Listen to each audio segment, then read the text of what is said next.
Hello, kakapanood nyo lang ng video ko. Ito naman yung latest. 3 buwan naman. Month of May, June, and July. Ito yung mga cheque. Ito yung cheque ko na month of May. May 7, 89,550. May 7, 61,200.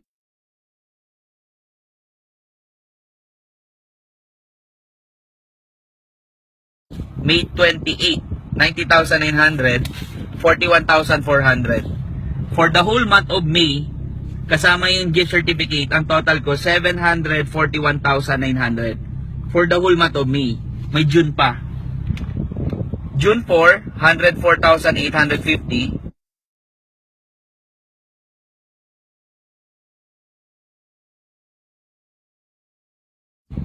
June 25, 93,150, 19,800, 3,600. For the whole month of June, kasama yung gift certificate, ang total ko 684,400. May July pa. July 2, 101,250.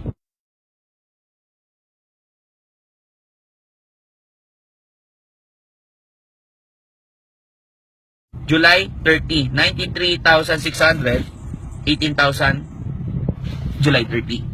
For the whole month of July, kasama yung gift certificate, ang total ko 733,350. Kaya pag pinagsama mo yung May, pag pinagsama mo yung June at July, ang total niya 2,159,650 in just 3 months. So guys, nandito tayo ngayon sa Union Bank. Papa-encash natin to. So this time 3 buwan. Ang total niya 2,159,650.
Napa-encash ko na. So 3 buwan, month of May, June, July. Ito yung total niya. 1,690,000. So bilangin natin kung tama.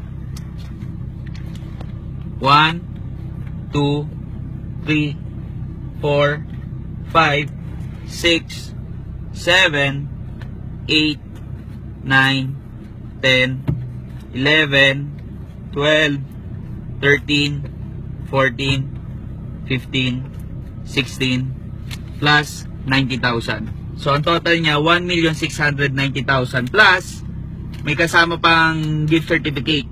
So, ang total niya, 2,159,650 in just 3 months. Month of May, June, July. So, abangan nyo, next month naman.